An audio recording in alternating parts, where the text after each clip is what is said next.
الحمد للہ رب العالمین۔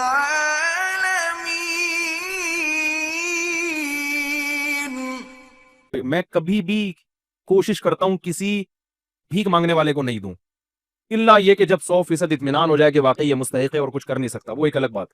میں جب میرے پاس بھی لوگ کچھ صدقے وغیرہ کے پیسے بیچتے ہیں، کچھ میں اپنی طرف سے بھی صدقہ کرتا ہوں، تو میں کسی مزدور کو تلاش کرتا ہوں، کیونکہ یہ پتا ہے کہ یہ بیچارہ اگر مالدار ہوتا تو اتنی ٹف مزدوری بولو بھائی نہ کر رہا ہو۔ یہ مالدار نہیں ہے تو یہ مزدوری کر رہے ہیں۔ نمبر 2، یہ آدمی لالچی نہیں ہے۔ لالچی ہوتا تو محنت گڑا تھوڑی کھود رہا ہوتا، وہ رکشہ تھوڑی چلا رہا ہوتا۔ تو ایسے آدمی کو بغیر مانگے دے دو، اور سرسری غور کرو کہ زکوٰۃ کا مستحق ہے یا نہیں۔ اگر لگ رہا ہے تو زکوٰۃ بھی دے سکتے ہیں اس کو، نہیں تو صدقہ تو بہرحال، صدقے میں تو یہ کوئی قانون نہیں ہے، صدقہ تو مالدار کو بھی دیا جا سکتا ہے، تو غریب کو کیوں نہیں دیا جا سکتا؟ وہ تو اور زیادہ ثواب ہے اس میں۔ اور بعض دفعہ اگر میرے پاس کوئی بڑا اماؤنٹ ہو تو پھر میں کیا کرتا ہوں، میں کسی غریب سے یہ پوچھتا ہوں، جو انٹرویو لیتا ہوں نا، کہ بھائی آپ یہ کیوں کر رہے ہو، یہ کیا ہے؟ وہ اس کو نہیں پتا ہوتا یہ مولوی صاحب مجھے چندہ دیں گے۔ اگر پہلے پتا چل جائے نا تو پھر چھوڑو ہوتے ہیں، پھر آج کل یہ غریب کیا ہوتے ہیں، لمبی لمبی چھوڑنا شروع کر دیتے ہیں، کہہ رہے مجھے 2-3 کروڑ روپے مل جائے نا، پھر ایسی باتیں شروع کرتے ہیں۔ ان کو نہیں بتاؤ ایسا ہی ہے، ہیلو ہائے اور بھائی طبیعت سیٹ ڈنڈی والان خاٹ ٹول مول، اگر پٹھان ہے تو تھوڑا سا پشتو مشتو ماری، پنجابی ہے تو تھوڑا سا اس میں اور بھائی پانا کی حال ہے تو تھوڑا ٹھیک ٹھاک ہو، اس طرح کی تھوڑی سی گلا چلنا کر کے تو تھوڑا سا اس کو مانوس کیا، اس کے بعد اس سے رپورٹ طلب کی، اور بھائی کیا کر رہے ہو، گھر بھر کیسا چل رہا ہے۔ تو جو عزت دار آدمی ہوتا ہے وہ پہلی دفعہ میں تو یہی کہے گا الحمدللہ اللہ کا دیا بہت کچھ ہے۔ اب یہ نہیں کہ ہم بھاگ گئے، اس کا مطلب ہے بندہ سفید پوش اللہ کا شکر ادا کر رہے۔ تو بھائی اللہ کا دیا ماشاءاللہ بہت کچھ ہے۔ بچے کتنے آپ کے؟ جی 2-3 درجن بچے ہیں ماشاءاللہ۔ ایک مثال دے رہا ہوں، ویسے ہوتے نہیں کسی کے۔ اور کون ہے گھر میں یار؟ ویسے ہی پوچھ رہا ہوں یار، تنخواہ کتنی ہے؟ کہنا الحمدللہ یہ دہاڑی ہو جاتی ہے، تو اس دہاڑی میں گزارا ہو جاتا ہے؟ ہاں بھائی ہو جاتا ہے۔ اس کا مطلب ہے کہ گزارا نہیں ہوتا، کیونکہ اس دہاڑی میں اسباب کی دنیا میں اتنے بچوں کے ساتھ گزارا نہیں ہوگی۔ تو بھائی اس کو لفافہ چپکے سے پکڑاؤ اور پتلی گلی سے نکل لو۔ اور اس سے زیادہ اچھا کام کیا ہے؟ بعض دفعہ یہ بھی میری کوشش ہوتی ہے، کبھی اس میں کامیاب ہوتا ہوں کبھی نہیں بھی ہوتا، اور کبھی یہ کوشش نہیں بھی کرتا، ٹائم ہی نہیں ہوتا، لیکن میں اس لیے آپ کو بتا رہا ہوں کہ بھائی یہ کام کریں گے تو انشاءاللہ انسانیت کی خدمت ہوگی، اپنی قوم کی خدمت ہوگی، اور اپاہج نہ بنائے لوگوں کو۔ پھر میں اس سے کہتا ہوں کہ یار یہ آپ اس سے آسان کام کیوں نہیں کر لیتے؟ یا کوئی واقعی بے روزگار ہے، وہ ایسا بھی ہوا ہے، بھیکاری آیا کٹا کٹا، میں نے کہا آپ کچھ کرتے کیوں نہیں؟ کہہ رہے ہیں یار آج کل روزگار نہیں مل رہا، میں کیا کروں؟ میں نے کہا ٹھیک ہے آ جاؤ، ہماری مسجد میں کام ہو رہا تھا، میں نے کہا یار یہ سارا کام یہاں نمٹا دو، یہ کر لو، یہ گڈھا آپ کھود دو، آپ مجھ سے 100 روپے مانگ رہے ہو، میں آپ کو 2000 روپے دے دوں گا ایک دن کے، یا 3000 روپے دے دوں گا ایک دن کی دہاڑی۔ اب فوراً پتلی گلی سے نکل لیا۔ بھائی جب آپ ہٹے کٹے ہو، آپ کی باڈی سے لگ رہا ہے کہ آپ کدال کسی کے سر پہ بھی مار سکتے ہو، اتنی طاقت ہے۔ ہمارے نبی صلی اللہ علیہ وسلم کے پاس ایک صحابی آئے بھیک مانگنے کے لیے، صحیح حدیث ہے، لوگوں کو وہ حدیثیں تو یاد ہوتی ہیں جس میں صدقے کی ترغیب ہے، وہ بھی حدیثیں یاد رکھنی چاہیے، صدقہ کرنا چاہیے، اسٹائل یہ ہونا چاہیے، انداز یہ ہونا چاہیے جو میں آپ کو بتا رہا ہوں۔ صحابی آئے، انصاری صحابی، عرض کیا یا رسول اللہ گھر میں کیا ہے؟ فاقے، کچھ بھی نہیں ہے کھانے میں۔ وہ واقعی بیچارے مستحق تھے، انہیں تو نبی ویسے ہی دے دیتے نا، وہ جھوٹ تھوڑی بول رہے تھے نبی کی خدمت میں آ کے، کچھ بھی نہیں ہے گھر میں۔ آپ نے فرمایا کچھ تو ہوگا، سب صحابہ بیٹھے ہوئے ہیں، کچھ تو ہوگا۔ فرمایا صرف ایک پیالہ ہے، ظاہر ہے وہ پیالہ ہے جس میں ڈال کے کھانا کھاتے ہیں، وہی اگر بیچ دیں تو کھانا آئے گا تو پلیٹ ہی نہیں رہے گی گھر میں، برتن ہی نہیں رہے گا۔ آپ صلی اللہ علیہ وسلم فرمایا وہ پیالہ اٹھا کے لے آؤ۔ کیا کرو؟ یہ حدیث تو پیالے کے بارے میں، آپ نے جب کسی کو دیکھنا ہے تو آپ نے اپنے حساب سے اسے انٹرویو لے کے، یہ نہیں کہ پیالہ اٹھا کے لے آؤ کیونکہ حدیث میں آ رہا ہے۔ حدیث کے ظاہر کو نہیں لیا جاتا ہر جگہ، اسی وجہ سے امام ابو حنیفہ کا فقہ ہمیں بہت اچھا لگتا ہے۔ ضروری نہیں سب کو اچھا لگے، جن کو اچھا نہیں لگ رہا ہم ان کو بھی مسلمان سمجھتے ہیں، لیکن ہمیں امام حنیفہ کا فقہ اس لیے اچھا لگتا ہے کہ امام حنیفہ حدیث کے ظاہر کو نہیں لیتے، بہت گہرائی میں جاتے ہیں۔ میں تو خود فقہ حنفی کو چونکہ کئی سالوں سے پڑھا رہا ہوں، میں ابتدا میں جب میں مولوی بننے کے لیے مدرسے میں بیٹھا تھا تو میں امام ابو حنیفہ کے فقہ سے ایسے ہی بدگمان تھا جیسے عام لوگ بدگمان ہوتے ہیں کہ وہ حدیث کے خلاف ہے، میرا بھی یہی تھا۔ لیکن جب میں نے گہرائی میں جا کے پڑھا تو مجھے لگا کہ امام حنیفہ بڑے ہی خاندانی فقیہ تھے، حدیث کی روح کو سمجھتے ہیں امام حنیفہ رحمہ اللہ تعالی، بہت گہرائی میں جاتے ہیں، اس لیے اتنی جلدی فقہا سے بدگمان نہ ہو جایا کریں۔ خیر، اب کیا ہے کہ رسول اللہ صلی اللہ علیہ وسلم نے ان سے کہا کہ جاؤ کیا لے کر آؤ؟ پیالہ، وہ لے آؤ۔ نبی نے ان کو طریقہ سکھا رہے ہیں، کیسا پیارا آپ صلی اللہ علیہ وسلم کی تعلیم کا انداز تھا. آپ یہ بھی تو کہہ سکتے تھے بھائی اس پیالے کو بیچو, یہ خریدو, یوں کرو جاؤ. تو آپ نے معلم کو بھی بتا دیا کہ تم نے غریب کو صحیح راستہ بھی دکھانا ہے اور اس کے ساتھ اس راستے میں تعاون بھی کرنا ہے. وہ بیچارہ کانفیڈنس نہیں ہوتا, آپ نے اس کو سمجھا کے نکل لی ہے, وہ کنفیوز ہے یار میں نے کیا کرنا ہے. ہر آدمی میں کانفیڈنس نہیں ہوتا, قوت فیصلہ نہیں, تو آپ نے بتا دیا کہ اس کے ساتھ تعاون کرنا ہے, اس کی حوصلہ افزائی کرنی ہے. تو آپ یہ نہیں آپ صلی اللہ علیہ وسلم نے فرمایا کہ جاؤ وہ پیالہ بیچو اور یہ کرو اور وہ کرو اور خود ہی کر لو سارا کچھ. فرمایا لے آؤ, جیسے جیسے کہہ رہا ہوں نا ویسے ویسے وہ یا انگلی پکڑ کے چلانا سکھا رہے ہیں, بھیک سے انگلی پکڑ کے چھڑوا رہے ہیں. یہ زیادہ بڑی خدمت ہے.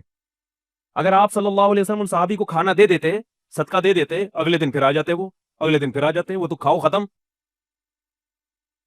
اور تھوڑے دنوں میں کیا ہوتا, ان کی زوجہ بھی یہی, بچے بھی یہی کر رہے ہوتے. یہ بھیک ایسی بیماری ہے جو نسلوں میں چلتی ہے, خاندانی بھکاری ہوتے ہیں بعض لوگ, ارے ہمارے ابا بھی یہی کام کرتے تھے. ٹھیک ہے نا. تو نبی صلی اللہ علیہ وسلم فرمایا جاؤ پیالہ اٹھا کے لے آؤ. وہ صحابی پریشان ہے, اب کیا ہوگا بھائی, ٹھیک ہے نبی نے کہا لے آئے. آپ صلی اللہ علیہ وسلم نے فرمایا اسے کون خریدے گا.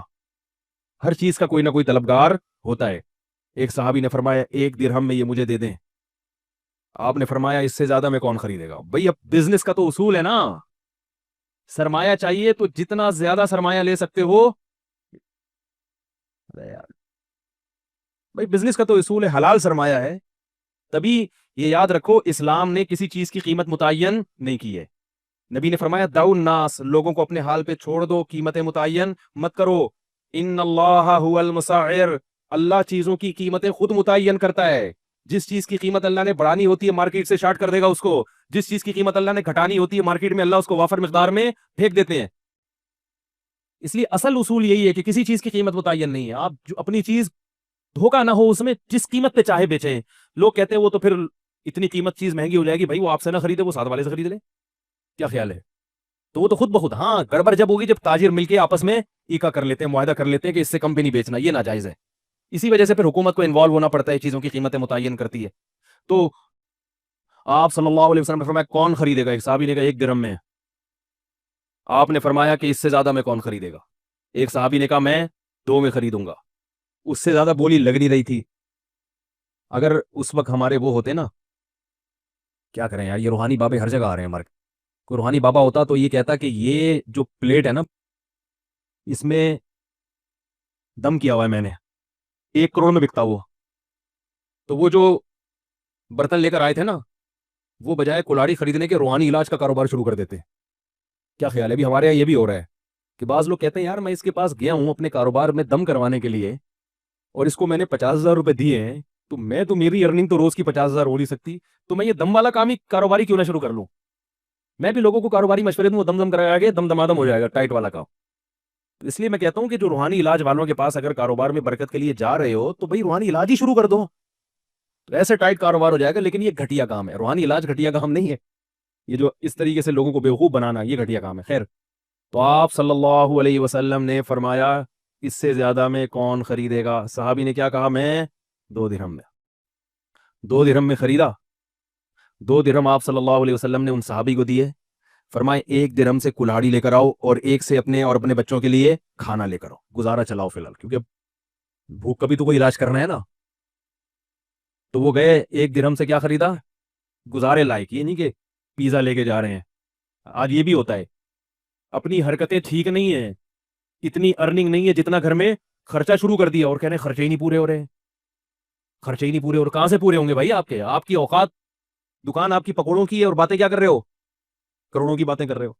تو اپنی اوقات دیکھ کر اپنے پاؤں پھیلاؤ نا. وہ جو بھی بیچاروں کو ملا ہوگا جو کی روٹی, بھائی فی الحال بیگم اچھے حالات بھی ہو جائیں گے, ابھی کیا کرو, صبر کرو. میں یہ بات عرض کر رہا تھا کہ آپ صلی اللہ علیہ وسلم نے فرمایا کہ جاؤ کیا لے کر آؤ, 1 درہم سے اپنے گھر والوں کے لیے کھانا اور 1 درہم سے کلاڑی لے کر آؤ. کلاڑی, اب یہ بھی نہیں آپ نے فرمایا کہ جاؤ کلاڑی لے کے وہیں سے جنگل میں لے کر آؤ, حوصلہ افزائی کر رہے ہیں, لاؤ میرے پاس لاؤ. وہ لے کر آئے. آپ صلی اللہ علیہ وسلم نے اس میں دستے مبارک کو اپنے ہاتھ سے ڈالا اس میں, اور وہ کلاڑی ان صحابی کے حوالے کی. فرمایا جاؤ لکڑیاں, جنگل سے لکڑیاں کاٹو اور ان کو بیچو. وہ صحابی 10-15 دن کے بعد آئے اور کہا کہ یا رسول اللہ, میں لکڑیاں کاٹ کے بیچتا رہا, اور ظاہر ہے کچھ سے کھانا بھی خریدتا رہا اور کچھ کو بچت بھی کرتا رہا, میرے پاس 15 درہم اکٹھے ہو گئے ہیں. درہم بڑی ویلیو والی چیز تھی اس زمانے میں. ایک برتن 2 درہم کا فروخت ہوا تو 15 درہم سے 15 دنوں میں وہ کتنے برتن خرید سکتے تھے؟ اس جیسے 7 برتن خرید سکتے تھے، اور 7 برتن کو مارکیٹ میں فروخت کر کے 15 دنی 30 درہم بنا سکتے ہیں اسی وقت. کیا سمجھا یار؟ تو میرے بھائی غریب کے ساتھ تعاون کا یہی انداز ہونا چاہیے. ہاں جو ہر آدمی پر یہ اپلائی نہیں ہوتا، بعض ایسے ہوتے ہیں جو نہیں کر سکتے، وہ پھر ایک الگ بات ہے، یا کوئی مجبوری ایسی آ گئی کہ وہ روزگار سے بھی ان کا وہ مسئلہ حل نہیں ہوگا، ایک الگ بات ہے. لیکن عام طور طریقہ کیا ہونا چاہیے کہ آپ اس کو کہیں کہ بھائی میں تمہیں رکشا خرید کے دے دیتا ہوں، ٹھیک ہے نا؟ رکشے کے پیسے اگر آپ کے پاس نہیں ہے تو آپ اسے کہ میں قسطوں پہ تمہیں خرید کے دے دیتا ہوں، ہر مہینے صدقے کی رقم نکالتا ہوں، تو میں رکشا اٹھا لو مارکیٹ سے اور رکشا لے کر چلتے ہوئے بازار میں نظر آؤ، اس سے کماؤ، اپنا پروفٹ نکالو اور رکشے کی قسط مجھے دے دو، تاکہ میں وہ قسط وقت پہ جمع کرا دوں. جو کیش اماؤنٹ چاہیے وہ میں تمہیں دے رہا ہوں، وہ تمہارے پاس نہیں ہے. ہاتھ پاؤں ہلوائیں غریبوں کے. بھئی کیا کرنا ہے؟ اپاہج آدمی اللہ کو پسند نہیں ہے، اور اپاہج بنانے والے لوگ بھی اللہ کو پسند نہیں ہے. تو اس طرح سے یہ جو ٹرسٹ ہیں اگر کام کریں تو پھر تو ان ٹرسٹوں پہ ٹرسٹ کیا جا سکتا ہے، ورنہ اللہ کے بندو اپنا پیسہ خام خامے ضائع مت کرو، اڑاؤ نہیں پیسہ. اور صدقے کے بکرے پہ تو میرے ویسے ہی بیانات ہو چکے ہیں بہت سارے.